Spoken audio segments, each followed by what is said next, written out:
हाय, welcome back. तो आज का टॉपिक है रिस्क एंड इंश्योरेंस। अपने फ्यूचर के लिए आप चाहे कितनी भी प्लानिंग कर लो, एक छोटी सी प्रॉब्लम या इवेंट आपका पूरा फाइनेंशियल प्लान बिगाड़ सकती है। एक्सीडेंट, इलनेस, जॉब लॉस, ये सब आपके प्लान्स को बीच में ऑब्स्टेकल बन सकते हैं। लेकिन एक चीज़ है जो आपके प्लान्स को बुलेट प्रूफ बना सकती है, उसे कहते हैं इंश्योरेंस।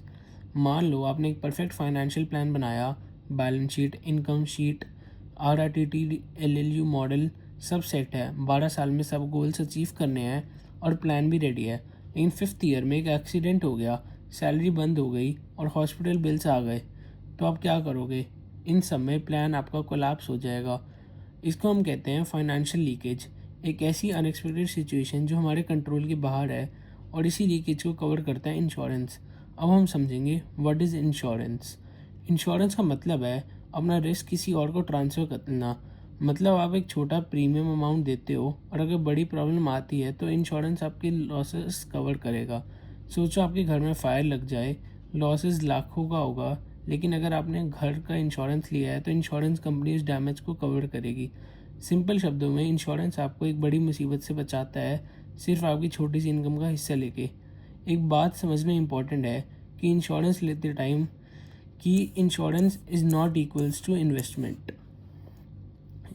जहाँ एक सबसे बड़ा कन्फ्यूजन होता है कि लोग इंश्योरेंस को इन्वेस्टमेंट प्रोडक्ट की तरह समझते हैं। कंपनीज आजकल हाइब्रिड पॉलिसीज़ देती हैं जिसमें थोड़ा पार्ट आपका प्रोटेक्शन का होता है और थोड़ा पार्ट इन्वेस्टमेंट का।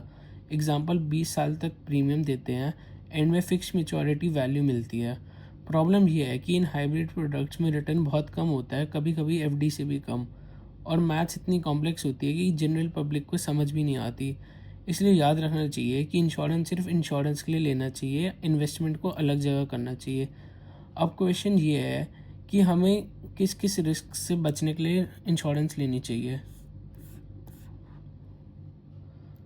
तो सबसे पहले होती है लाइबिलिटीज़, जैसे फैक्ट्री में फायर के बाद वर्कर्स का क्लेम या कंपनी पे legal cases.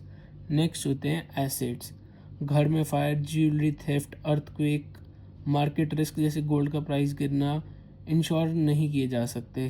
Third is income, salary, business, profit. अगर एक्सीडेंट या डिसेबिलिटी हो गई तो इनकम रुक सकती है, इसी रिस्क को कवर करना ज़रूरी है। Fourth and last is expenses, छोटे खर्चे इमरजेंसी फंड से कवर हो जाते हैं, बड़े खर्चे लाइबिलिटी के अंडर आते हैं, यहाँ अलग से इंश्योरेंस लेने की ज़रूरत है।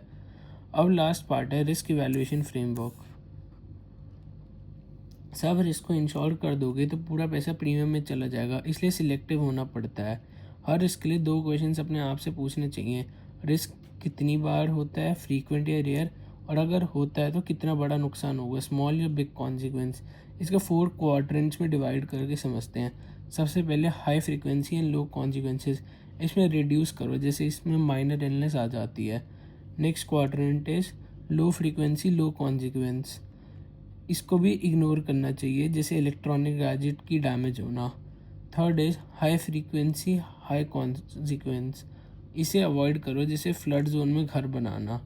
लो फ्रीक्वेंसी एंड हाई कॉन्सिक्वेंस, इसे इंश्योरेंस में करो, जैसे फायर, थेफ्ट या मेजर एक्सीडेंट। इंश्योरेंस सिर्फ उन रिस्क के लिए लो जो रेयर है लेकिन डिवास्टेटिंग हो सकते हैं। Last part 6 is type of insurance. तो अब आता है असली सवाल, हमें कौन से इंश्योरेंस लेने चाहिए। ऑलमोस्ट सब लोगों के लिए 4 कैटेगरीज कवर करना इनफ है। फर्स्ट इज़ हेल्थ इंश्योरेंस, इसमें हॉस्पिटल बिल्स और मेडिकल इमरजेंसीज होती हैं।